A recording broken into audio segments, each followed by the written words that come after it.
जैसे आपके लैपटॉप या कंप्यूटर पे कीपैड होता है, उसके एक लेटर्स का क्या इम्पोर्टेंसी होती है ना, एक एक लेटर्स की इम्पोर्टेंसी। वैसे ही इसके एक एक लेटर्स की इम्पोर्टेंसी है। मन क्या हो गया, सॉफ्टवेयर हो गए। और इसमें जो कर्म क्या है, नेगेटिव कर्म वायरस है। अगर आपके जीवन में यहाँ पे ये बीजाक्षर ब्लॉक हुआ तो उसकी सबसे बेहतरीन तरीका है कि उसको उस प्लैनेट्स के साथ कनेक्ट करिए और उस प्लैनेट्स की एनर्जी से उस जो बीजाक्षर को रिचार्ज करिए और उसको वहाँ क्लीन करिए। अगर आप साधक हैं और आपने इतना कर लिया तो पृथ्वी तत्व की जो डिसबैलेंसिंग है वो क्योर हो जाएगी, तो और लाइफ वापस नॉर्मल होनी स्टार्ट हो जाएगी। हो गया, उसके बाद में आपने लड़ भिड़ के बोले चलो ठीक है बात खत्म हो गई, बात खत्म नहीं हुई। वो जो लड़ाई की है उसका तुम्हारे शरीरों पे जो इफेक्ट आए हैं और डिसबैलेंसिंग आई है वो कौन ठीक करेगा। बड़ी बात यह है कि सारे चक्रों का कचरा आके मूलाधार में गिरता है। ये लास्ट चक्र है, ये आपका प्रेजेंट है, वर्तमान काल है। ये अभी तुम्हारा जो जीवन जी रहे हो ये मूलाधार है। वो अगर तुम इस मूलाधार को थोड़ी देर के लिए चेंज कर दो तो तुम्हारी लाइफ इंस्टेंट चेंज होनी शुरू हो जाएगी। या जो भी आपने अभी साधनाएं की, इतनी सारी 7-8 मेडिटेशंस आप मूलाधार पे कर रहे हो लगातार, वो सारी की सारी इसी से कनेक्टेड है। और उनका एक ही उद्देश्य है, इसको साफ करके और इसको क्लीन करके और इसको हेल्दी बनाया जाए और उसमें एनर्जेटिक किया जाए। इसको सिर पे पापों की गठरी लेके एक इंसान चलता है, वो पाप की गठरी यहाँ ऊपर रहती है। इसमें एक बात समझिए आप, यहाँ ऊपर कर्म की गठरी है, उसमें से एक एक कर्म कार्ड से नीचे आते हैं। और ये जो चक्रास हैं, ये चक्रास एक्चुअल क्या है कि आपने कोई लोटस देखा, एक जब कोई लोटस होता है तो उस लोटस को अगर आप ध्यान से देखें तो उस लोटस की पेटल्स में रेशे रेशे होते हैं। हर पेटल्स में जो रेशे होते हैं उनको आप समझ लो नाड़ियां, उस नाड़ी से वो पेटल्स बनते हैं। रेशे रेशे से आते हैं ना, आपने देखा।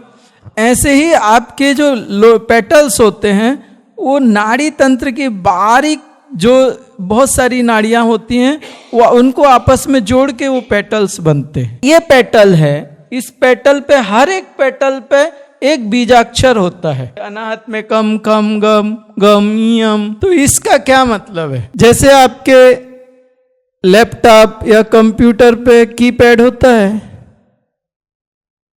उसके एक लेटर्स का क्या इम्पोर्टेंसी होती है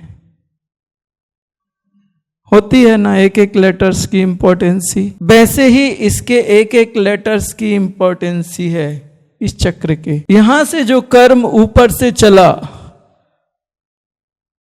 वो इन नाड़ियों के थ्रू, आपकी जो मुख्य नाड़ी है वो सुषुम्ना है, उसके आजू बाजू ईडा और पिंगला है। उसके बाद में उसी को क्या होता है, वो पिंगला डिवाइड हो जाती है। पिंगला से जो डिवाइड होके नाड़ियां आगे बढ़ती है उसमें भी डिवाइडेशंस होते जाते हैं। वो छोटी छोटी नाड़ियां उनसे निकलती जाती हैं और फैलती जाती हैं। आप ऊपर आओगे तो मुख्य नाड़ी मिलेगी आपको, पिंगला। उसके बाद में वो पिंगला की जो डिवाइडेशंस होते हैं उनके भी डिवाइडेशंस होते हैं, फिर उनसे भी डिवाइडेड, ऐसे डिवाइडेड होते जाते हैं। बारीक बारीक बारीक बारीक वो नाड़ियां होती जाती हैं और फैल जाती हैं। ये शरीर में, फिजिकल बॉडी में नहीं होती। उसको पकड़ के आप एक अनुमान लगा सकते हैं। अगर आप स्पाइनल कार्ड की सर्जरी करके देखो और आप कहो सुषुम्ना इसमें कहाँ है, हस्तिजीवा देखो या यशस्विनी नाड़ी देखो या पूषा नाड़ी देखो, नहीं मिलेगी आपको इस शरीर में। वो हायर बॉडीज में होती है। तो इसमें क्या हो जाता है कि वो कर्म जब ऊपर से उतरता है, नीचे आता है, तो जैसे उस कर्म का संस्कार होता है, जो सब्जेक्ट होता है उस कर्म का। आपके कर्म कई प्रकार के होते हैं। आपकी गर्लफ्रेंड से जो लड़ाई झगड़े होते हैं उनका प्रकार अलग होता है, और पड़ोसी के साथ में जो लड़ाई झगड़े होते हैं वो प्रकार अलग होता है। हाँ, फिर आपके बिजनेस में किसी ने कोई पैसे खा लिए वो अलग प्रकार हो गया एक। या आपको किसी ने कोई मदद कर दी और बहुत हेल्प की, वो एक अलग कर्म हो गया। यहां तक कि आप जो श्वास भी ले रहे हो वो भी एक कर्म है और उसका भी एक परिणाम आएगा। आपका लीवर काम कर रहा है, वो भी आपके शरीर का एक कर्म है और उसका भी एक परिणाम आएगा। जहां भी कोई क्रिया हो रही है वहां प्रतिक्रिया होगी होगी और होगी। आप सोते समय आपके बॉडी में सर्कुलेटरी सिस्टम चाहे होता है या जो भी होता है, वो भी एक कर्म ही लिखा जाएगा। हो रहा है, अपने आप हो रहा है, उसमें आपका कोई योगदान ज़्यादा नहीं है कि वो ब्लड सर्कुलेटरी सिस्टम आपकी कृपा से हो रहा है, ऐसा नहीं है। लेकिन आपके शरीर के द्वारा किया जा रहा है, तो वो एक क्रिया है और क्रिया का प्रतिक्रिया होगा। तो अभी क्या होता है कि वो कर्म जब ऊपर से उतरता है, नाड़ी तंत्र में उतरता है, तो वो अपने सब्जेक्ट के हिसाब से, अपने संस्कार के हिसाब से किस चक्र के किस पेटल पे जाके वो कहाँ ब्लॉक होगा। मैंने आपको यूनिफिकेशन में बताया कि वो शरीरों में डिपॉजिट हो जाता है। तो मैं आपको एक बात कहना चाहूँ, ये चक्रास और आपकी हायर बॉडीज अलग अलग नहीं है। इस चक्रास की ऊर्जा के कारण जो एक फील्ड बनता है वो आप लिंग शरीर कह सकते हो। अगर इस चक्रास में जो एनर्जी है अगर वो कम होगी तो लिंग शरीर कैसे होंगे? छोटे से होंगे या नेगेटिव होंगे या टूटे फूटे होंगे। भगवती का निर्गुण निराकार स्वरूप है श्री चक्र और शिव का निर्गुण निराकार स्वरूप है लिंग शरीर। ब्रह्म मुरारी सुरार्चित लिंगम निर्मल भासित शोभित लिंगम जन्म दुख विनाशन लिंगम तत्प्रणमाम सदा शिवलिंगम। वो कहते हैं आदि शंकराचार्य, ये चक्र जब साफ हो जाते हैं, क्लीन हो जाते हैं, शुद्ध हो जाते हैं, पवित्र हो जाते हैं, तो इन चक्रों की ऊर्जा से जो लिंग शरीर बनता है उसके बारे में कहते हैं ब्रह्म मुरारी सुरार्चित लिंगम। ब्रह्मा और नारायण उस लिंग की अर्चना करते हैं। सुर जो देवता हैं उस लिंग की पूजा अर्चना करते हैं। ब्रह्म मुरारी सुरार्चित लिंगम निर्मल भासित शोभित लिंगम। वो इतना निर्मल और उसमें भास मतलब इतनी चमक होती है। भाषा मतलब प्रकाश, चमक। भाषा का मतलब होता है भा और षटकोण का सा, चमक, तेज, प्रकाश। शोभित लिंगम जन्मज दुख विनाशन लिंगम। अब आप सोचो, वो कहते हैं कि जब ये लिंग शरीर इस स्थिति में आ जाता है तो जन्म जन्मों के दुख उस साधक के नष्ट हो जाते हैं। जन्मज दुख विनाशन लिंगम। यहां पे क्या होता है कि एक एक पेटल्स के ऊपर वो कर्म आके बैठते हैं। वो कर्म कैसे बैठते हैं? अगर देखोगे क्लेयरवेंस फैकल्टीज अगर ओपन हुई या कुछ हुई तो उसमें कहीं कीचड़ भरा रहता है, कहीं ये पेटल्स एक टूट जाते हैं, हैं या सूख जाते हैं, एकदम ड्राई हो जाते हैं, आधे आधे पेटल्स टूटे होते हैं, या फिर ऐसे इस टाइप से हो जाता है वो। तो आप समझिए कि आपके कंप्यूटर की कीपैड की की टूट गई, कुछ की टूट गई या कुछ की ठीक से नहीं चल रही, तो आपके कंप्यूटर में क्या होगा? आप किसी फाइल को या कुछ आसानी से काम कर पाएंगे? ये समझ लो कि एक कंप्यूटर है, इस कंप्यूटर का कीपैड क्या है? ये लेटर्स हैं, एक एक लोटस के ऊपर जो लेटर्स लिखे हैं वो कीपैड है। ये हार्डवेयर है, ये शरीर जो दिख रहा है आपको वो हार्डवेयर है। आप जो सूंघते हो, देखते हो, सुनते हो, स्पर्श करते हो, चखते हो, वो क्या हो गए? मन क्या हो गया? सॉफ्टवेयर हो गए। और इसमें जो कर्म क्या है? नेगेटिव कर्म वायरस है। बराबर है? तो ये जो कंप्यूटर है, भगवान के द्वारा बनाया हुआ कंप्यूटर है, इसमें वायरस आ गया है। तो एंटीवायरस इंसान के द्वारा बनाया हुआ चलेगा क्या? क्योंकि ये तो परमात्मा ने बनाया है ना।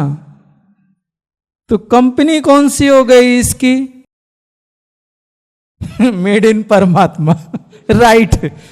तो इसके इंजीनियर्स कहां से आएंगे और इसके स्पेयर पार्ट्स कहां से आएंगे?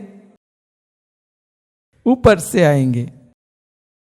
अब आप एक बात बताइए, मान लीजिए मूलाधार चक्र है, मूलाधार चक्र में आपके 5 एलिमेंट्स होते हैं और एक एक चक्र में समझ लिए लम वम शम सम सम आपके शरीर से जुड़ा हुआ मूलाधार चक्र है। ये समझ लीजिए कि ये लम है, ये पृथ्वी तत्व से जुड़ा है।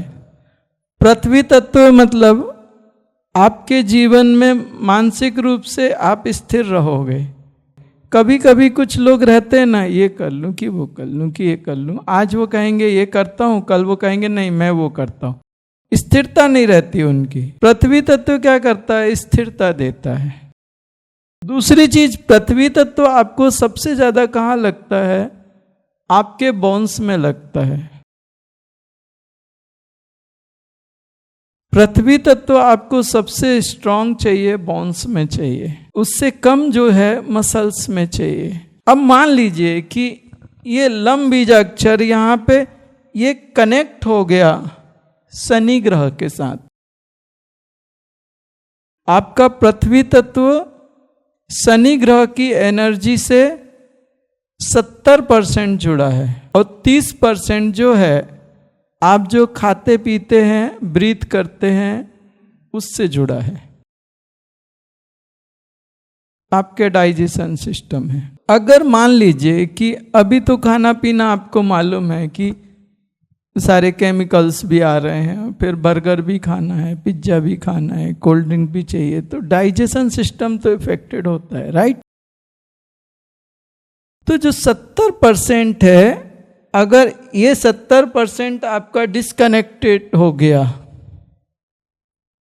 और दूसरी बात आपका खाना पीना भी डिस्टर्ब हो गया, तो आपके शरीर में या आपके जीवन में पृथ्वी तत्व कितना रहेगा? उससे के कारण क्या है? बोन्स डेंसिटी जो होती है वो कम होती जाती है।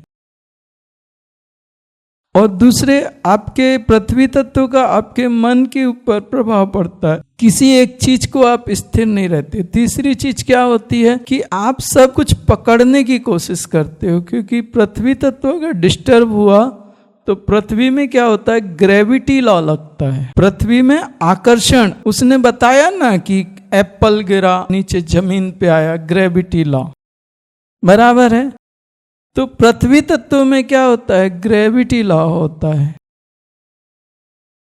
अब वो ग्रेविटी लॉ, जब ये पृथ्वी तत्व एकदम कमजोर हो जाता है तो इसका ग्रेविटी लॉ ज्यादा बढ़ जाता है। उसके कारण क्या होता है कि आप किसी भी चीज को पकड़ना शुरू कर देते हो। कई बार आपने देखा है, कई लोग 10-20 साल पुरानी साइकिल लेके या बैग लेके चलते रहते हैं। जल तत्व की जो व्यवस्था है वो अलग है। जल तत्व क्या करता है? गति करता है, निरंतर नवीनता देता है। और जहां गति है, नवीनता है, वहां लक्ष्मी है। इसीलिए जल तत्व में नारायण है लक्ष्मी के साथ। लेकिन अगर पृथ्वी तत्व बहुत बढ़ गया तो जल तत्व क्या होगा? कम हो जाएगा। और जल तत्व कम हो जाएगा तो जल जहां रुक जाता है वहां पे क्या होता है? कीचड़ हो जाता है। मतलब जल में पृथ्वी प्रवेश कर गई। अब वहां से लक्ष्मी गायब हो जाएगी, वहां लक्ष्मी नहीं रहेगी। कई लोग आपने देखा 20 साल पहले जो बैग लेके चलते थे, आज भी वही बैग उनके पास है। देखे ना आपने? 20 साल पहले जो गाड़ी थी, आज भी वो गाड़ी उनके पास है। 20 साल पहले जो टीवी थी, आज भी वो साफ करके उसी टीवी को कहते चालू हो जा सिम सिम। वो एक पकड़ है। सब कुछ बदल रहा है, सब कुछ आगे बढ़ रहा है, सब कुछ चेंज हो रहा है, टेक्नोलॉजी चेंज हो गई, सब कुछ बदल गया। लेकिन वो वहीं जहां 20 साल पहले थे आज वहीं खड़े हैं। लगे तो वो टीवी खराब हो गई, उसके स्पेयर पार्ट्स नहीं मिलेंगे, वो टीवी वाले के पास जाके कहेंगे देखो जरा कुछ होता है, शुरू कर। और अगर बंद भी हो गई तो वो वैसे ही रखेंगे, नहीं ये यहीं रहने, वो हाथ नहीं लगाने देंगे तुम्हें टीवी को। देखे ना ऐसे एजेड लोग, पकड़ आ जाती है वहां। और जहां पृथ्वी तत्व में पकड़ आ गई तो वो पकड़ जो है ना ऊपर से जाके फैल जाती है और जल तत्व में पसर जाती है, तो जल की तरलता और शुद्धि को खत्म कर देती है। तो अगर आपके जीवन में यहाँ पे ये बीजाक्षर ब्लॉक हुआ तो उसकी सबसे बेहतरीन तरीका है कि उसको उस प्लैनेट्स के साथ कनेक्ट करिए और उस प्लैनेट्स की एनर्जी से उस जो बीजाक्षर को रिचार्ज करिए और उसको वहां क्लीन करिए। अगर आप साधक हैं और आपने इतना कर लिया तो जल तत्व की जो पृथ्वी तत्व की जो डिसबैलेंसिंग है वो क्योर हो जाएगी। तो और लाइफ वापस नॉर्मल होनी स्टार्ट हो जाएगी। आपकी बोन्स डेंसिटी ज़्यादा बेहतर होगी, बोन्स में प्रॉब्लम नहीं होगी, नी की प्रॉब्लम नहीं होगी, थोड़ा कठोर होंगे वो। वम बीजाक्षर है, ये जल तत्व से जुड़ा है। लम देख लिया। अब वम में क्या होता है कि आपके शरीर में जो भी तरलता है, हार्मोनल सीक्रेशंस हैं, ब्लड सर्कुलेटरी सिस्टम है, रिप्रोडक्टिव ऑर्गन्स हैं, किडनी है, बॉडी नरिशमेंट है। और यहाँ पे क्या होता है कि एक सबसे बड़ी चीज, अगर ये बेहतर होगा तो आप बोर नहीं हो सकते। ये जीवन में नई नई व्यवस्थाएं आपको देता रहता है, रोज नया कुछ, रोज कुछ आपको नया दे, आप बोर नहीं हो सकते इससे। आज ये खाना खाया तो कल आपके लिए ऑटोमेटिक दूसरी डिश आ जाएगी, फिर दूसरा कुछ हो जाएगा, फिर नए कपड़े मिलेंगे, फिर नई गाड़ी मिलेगी, फिर कुछ नया, कहीं नए घूमने जाएंगे, फिर कुछ नया करेंगे, फिर अच्छा करेंगे। आपकी लाइफ एकदम बेहतरीन होगी इसके कारण। वम जल तत्व की प्रधानता है, गति करता है। इसकी मुख्यता है कि ये गति करता है। कई लोग कहते हैं ना यार कुछ हो ही नहीं रहा, कितना भी कुछ करो, कुछ नया करने जाओ होता ही नहीं है। ये व्यवस्था है। इस पे आ जाएं, ये वायु तत्व है। इस बीजाक्षर पे आ गए तो ये वायु तत्व है। वायु तत्व आपके रेस्पिरेटरी सिस्टम से कनेक्टेड है और आपकी जो लाइफ फोर्स एनर्जी है, जिसको डॉक्टर्स कहते हैं इम्यून सिस्टम, इम्यून सिस्टम को आप गोलियों से नहीं बढ़ा सकते, दवाइयों से नहीं इम्यून सिस्टम को बढ़ा सकते। ये लाइफ फोर्स एनर्जी है आपकी बॉडी की। आप एक बात समझिए, कंप्यूटर अलग है, कंप्यूटर के साथ में जो इलेक्ट्रिक सप्लाई है वो अलग है, राइट? ये कंप्यूटर है, तो इसको एनर्जी कैसे मिलती है? 10% खाने से, 20% ब्रीदिंग से, रेस्पिरेटरी सिस्टम से, और 70% प्लैनेट्स की कनेक्टिविटी से। और खाना भी कैसा होना चाहिए? जो आपके लिए, शरीर के लिए आवश्यक हो। अब मान लीजिए मन हो गया कि आज तो मेरे को छोले कुलचे खाने हैं। हो सकता है पेट में वो छोले कुलचे पचाने की क्षमता ना हो, लेकिन जीभ तो कह रही है कि छोले कुलचे तो खाऊंगी। और छोले कुलचे खा लिए पेट भर के, और जब वो छोले कुलचे पेट में गए तो पेट ने रिएक्ट करना शुरू कर दिया। पूरा डाइजेशन सिस्टम ने चिल्ला के कह दिया नहीं करते हम काम, जाओ जो करना है कर लो। अब वो छोले कुलचे ना बाहर आ रहे हैं ना डाइजेस्ट हो रहे हैं। रात को इस करवट और उस करवट, जिस करवट जा रही है छोले कुलचे भी उसी करवट में पलट रहे हैं, इधर उधर उधर उधर। वो आगे मुंह भी नहीं कर रहे वो छोले कुलचे, क्योंकि डाइजेशन सिस्टम ने स्ट्राइक कर दी। ऐसे 10% नहीं चलते। 10% वो जो आपका ऑर्गेनिक हो, उसको खाने के बाद शरीर को भोजन का अमृत मिल जाए, और जो वेस्ट है, जो फालतू है, वो शरीर के बाहर आराम से निकल जाए।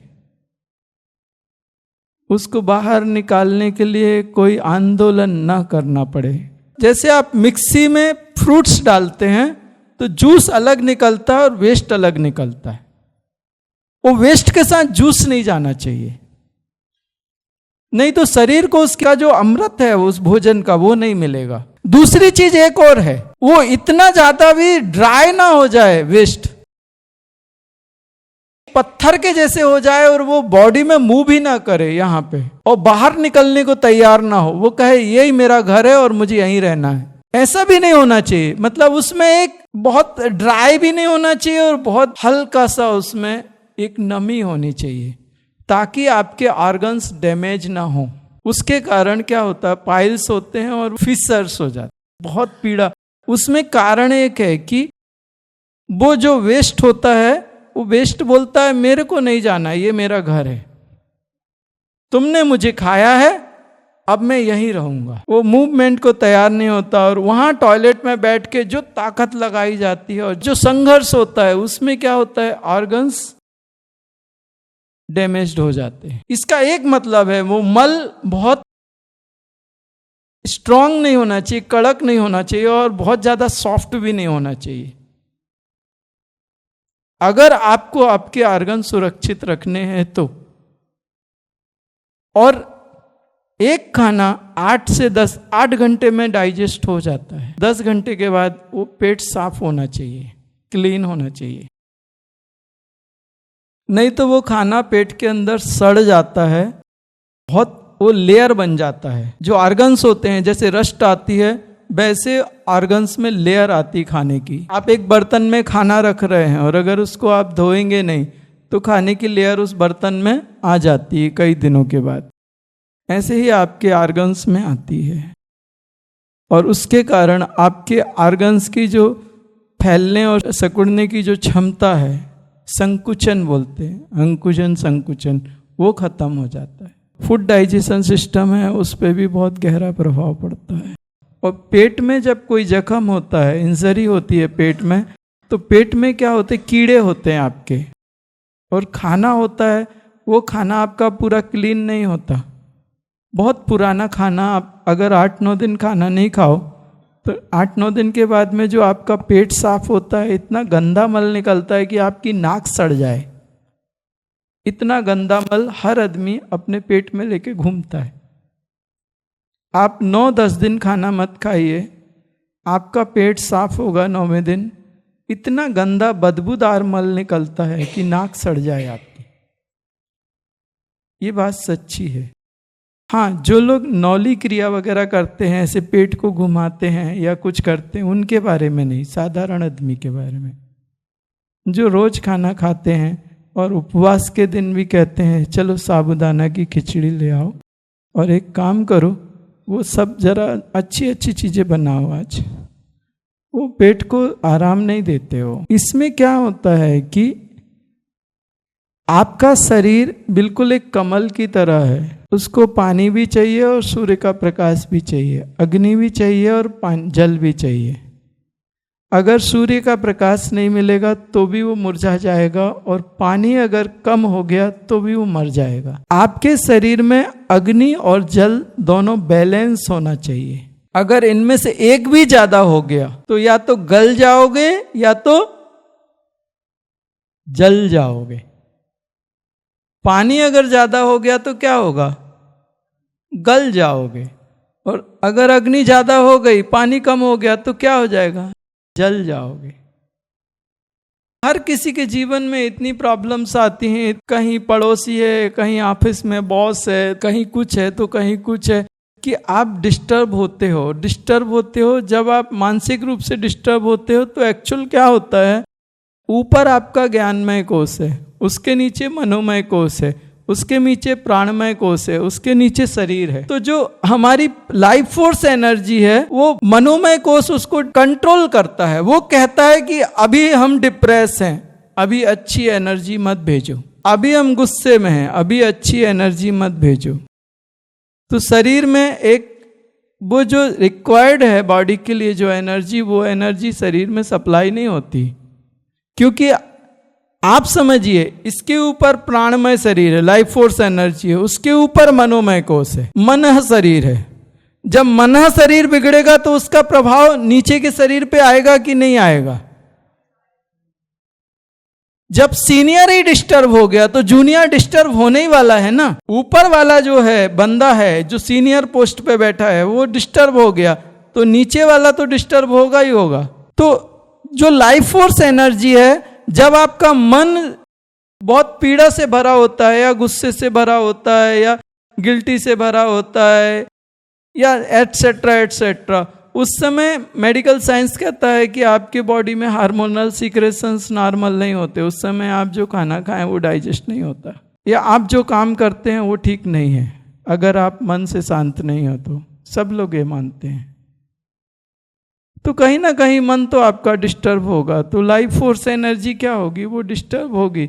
और जब वो डिस्टर्ब होगी तो ऐसा नहीं कि 15 मिनट बाद आप ठीक हो गए तो वो सब कुछ ठीक हो गया, ऐसा नहीं होता। 15 मिनट में जितनी डिसबैलेंसिंग आपने क्रिएट की है बॉडी में, अपने एनर्जी बॉडी में, हायर बॉडीज में, वो डिपॉजिट हो गई। वो उसको आपने साफ नहीं किया, उसको बैलेंस नहीं किया। बिल्कुल जैसे आपके किचन में कोई बिल्ली घुस गई और उसने सामान गिरा दिया, और उसके बाद में आपने कहा बिल्ली को बाहर निकाल दिया, और आप बैठक में चले गए, चलो बिल्ली बाहर निकल गई, मामला खत्म। लेकिन ऐसा नहीं होता।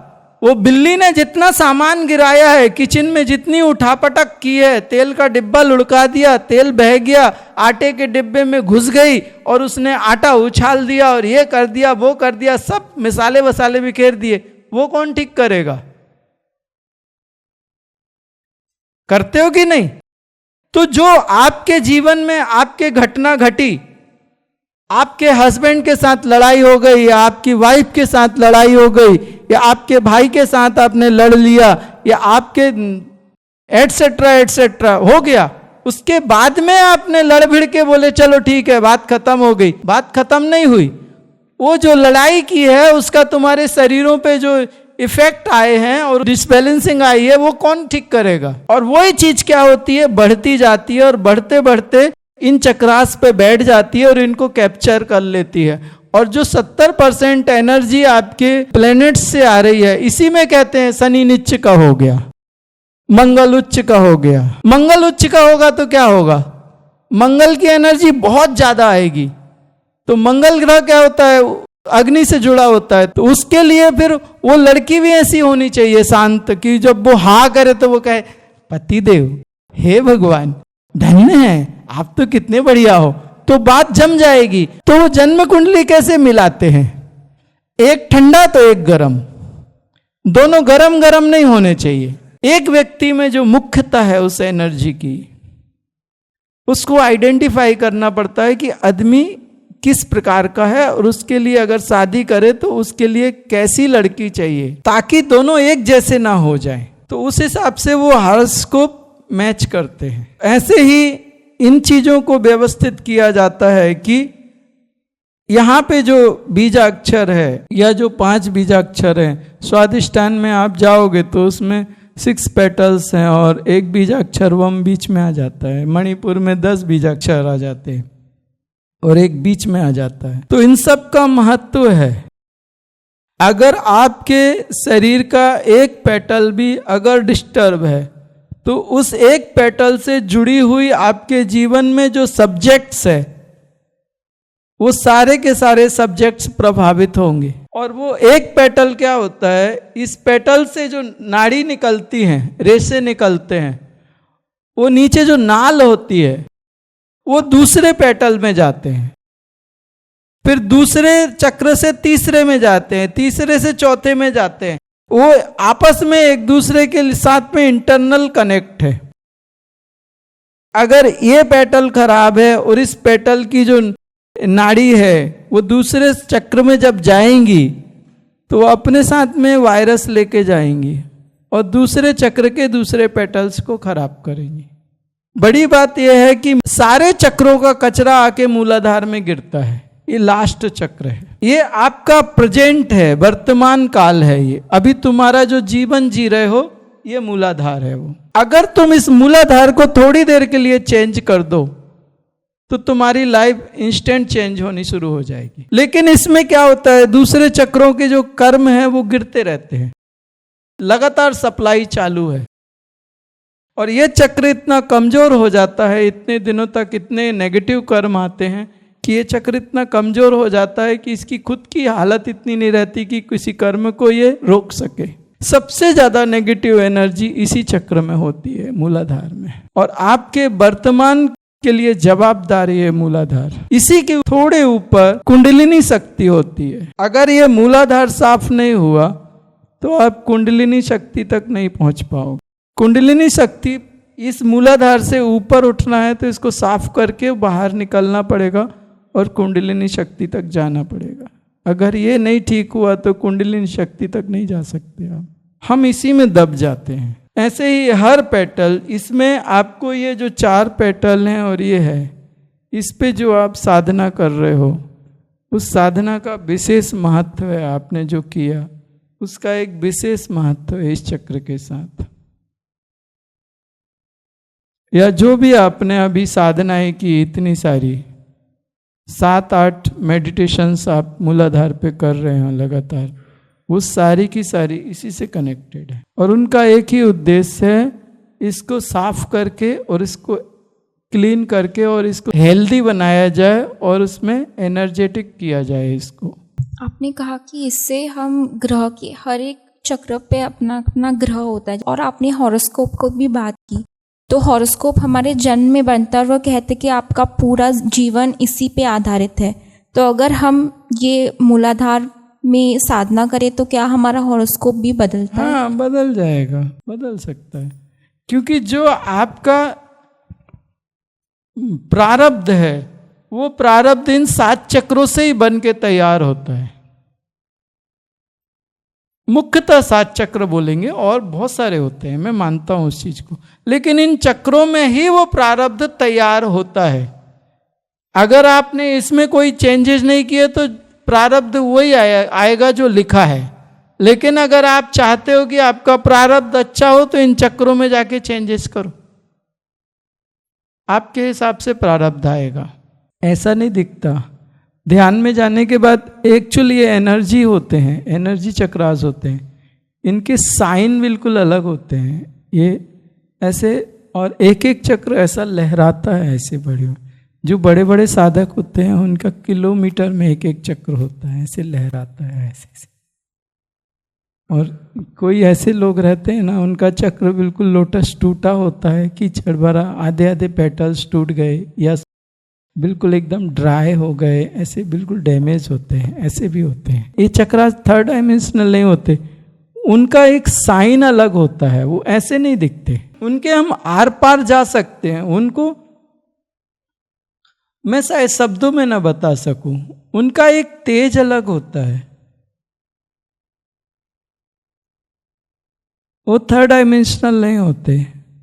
जैसे आपको एक कपड़ा दिख रहा है, ये सब दिख रहा है, ऐसे नहीं होते वो एनर्जी में होते हैं वो।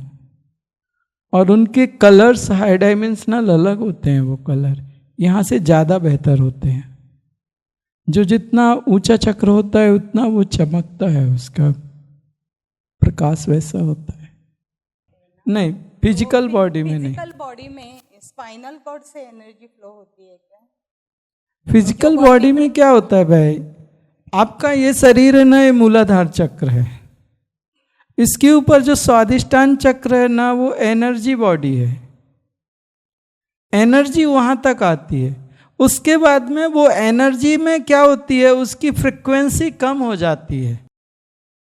और जो हमारी थर्ड डायमेंशनल फ्रिक्वेंसी है ना, उसमें आ जाती है, एनर्जी मैटर में कन्वर्ट हो जाती है। वो जो मास में कन्वर्ट हो जाती है। तो ये मूलाधार है, हम पूरे के पूरे, हमारे अंदर 5 एलिमेंट है। तो एक मूलाधार हमने बना, ये है। अभी इसके पीछे जो है, इसके ऊपर जो है वो स्वादिष्टान है। वो जस्ट मैटर बनने को, मैटर में कन्वर्ट होने को तैयार है, वो लास्ट स्टेज है। लेकिन अभी उसको हम देख नहीं सकते उस एनर्जी को, लेकिन वो बस एंटर होने वाली है। और मणिपुर है, वो एनर्जी की फ्रिक्वेंसी बहुत ज़्यादा है, अभी वो मैटर नहीं बन सकती। उसकी फ्रिक्वेंसी स्वादिष्टान में आके कम हो जाती है, और स्वादिष्टान से जैसे ही नीचे आती है वो मैटर में कन्वर्ट हो जाती है। उसको प्रारब्ध कहते हैं, प्रारब्ध फल। हमारे अध्यात्म को 2 भागों में बांटा गया है, एक साधना जो सिद्ध मार्ग को दी, और एक कर्म कांड जो पूजा मार्ग। बराबर। ब्राह्मण लोग क्या कहते हैं, शनि की पूजा करो, या ये करो, वो करो, शनि का स्तोत्र करो, बराबर है ना।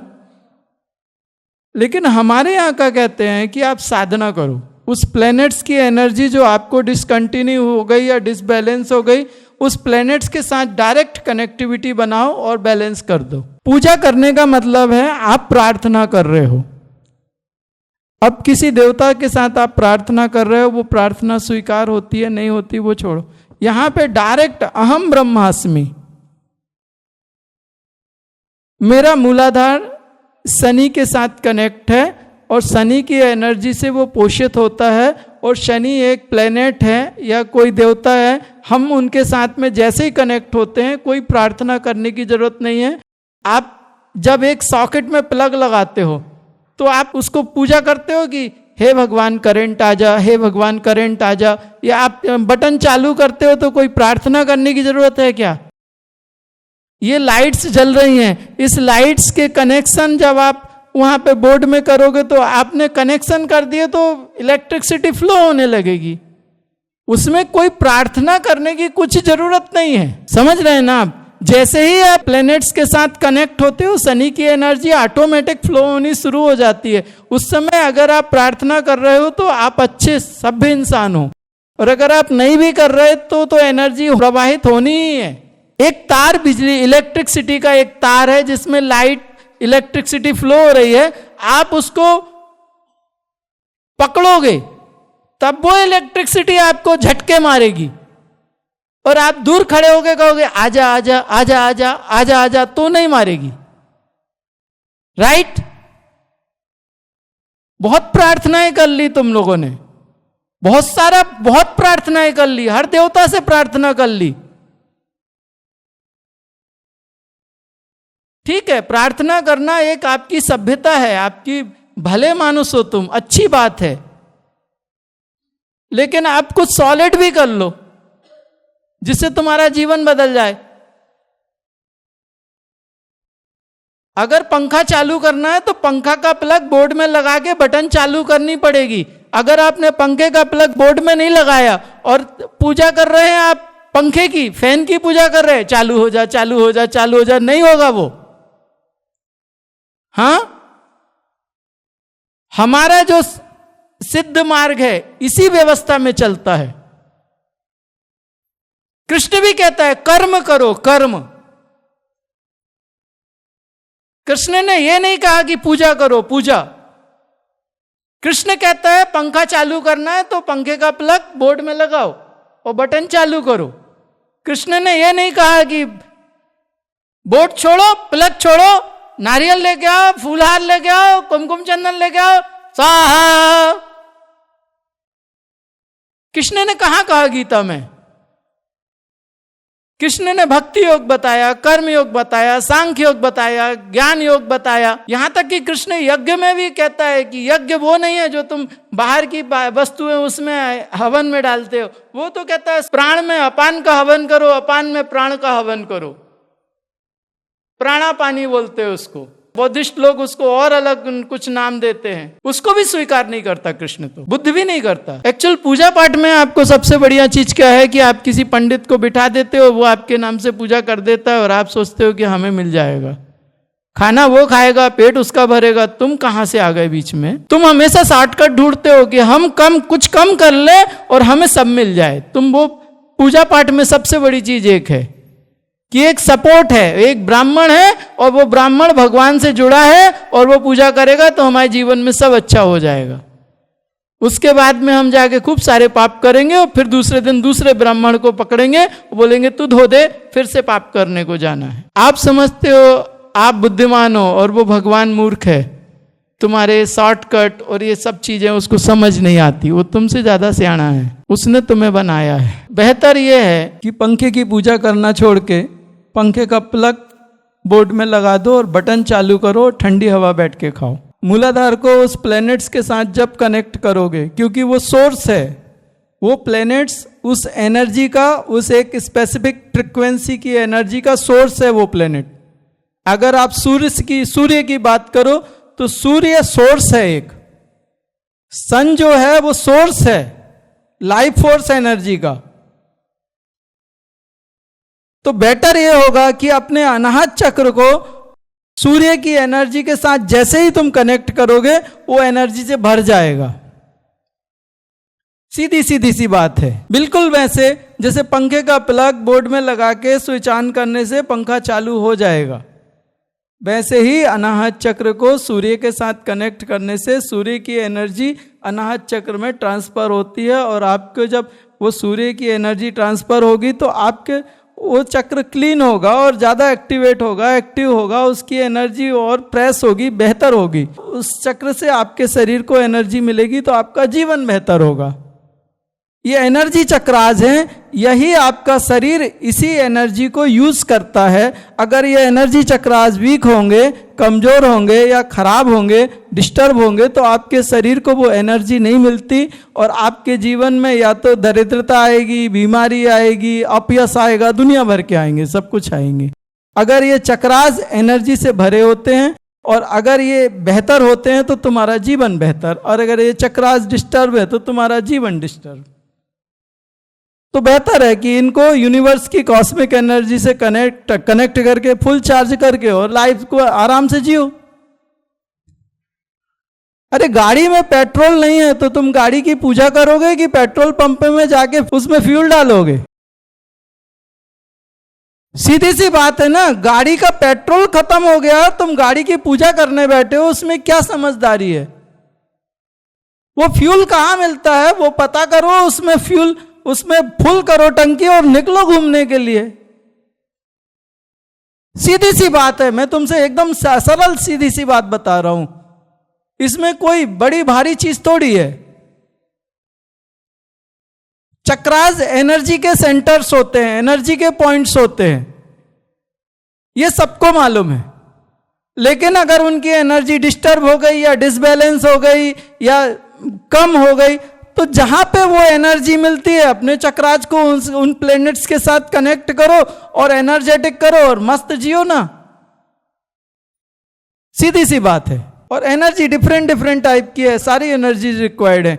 ऐसा नहीं है कि आप खाने में सिर्फ नमक नहीं है बाकी खाना बहुत अच्छा है, बिना नमक का खाना खा लो, स्वादिष्ट है, सिर्फ नमक नहीं है। कह सकते हैं, कैसे खाओगे बिना नमक का खाना? बहुत अच्छा खाना है लेकिन नमक नहीं है। तो हर चक्रा आपकी लाइफ के लिए उतना ही जरूरी है, छोटा हो बड़ा हो, कैसा भी हो, एक चीज अगर आपके शरीर में कम हो गई है, एक चीज आपके जीवन में कम हो गई, आपके जीवन को वो ऐसा लगेगा जैसे विष से भर गया।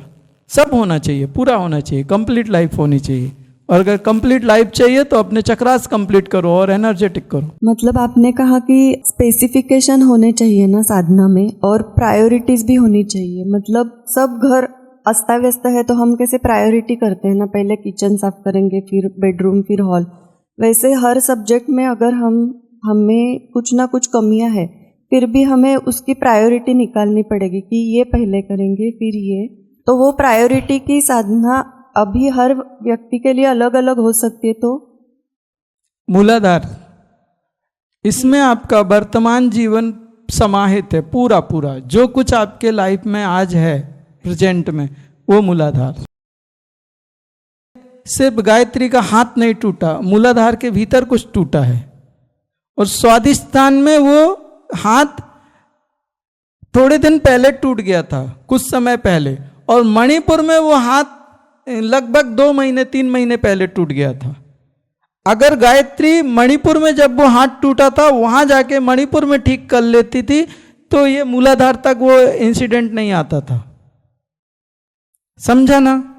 सबसे पहले मूलाधार, अगर वो टूटा हाथ इस मूलाधार में आता था और ये मूलाधार कहता था ये गलत बात है, मैं एक्सेप्ट नहीं करता, निकलो तुम बाहर इधर से, तो वो लाइफ में नहीं आता था। ये मूलाधार कमजोर था और उसकी इतनी ताकत नहीं थी, उसने गायत्री का टूटा हाथ एक्सेप्ट कर लिया और गायत्री का हाथ टूट गया। समझ गए?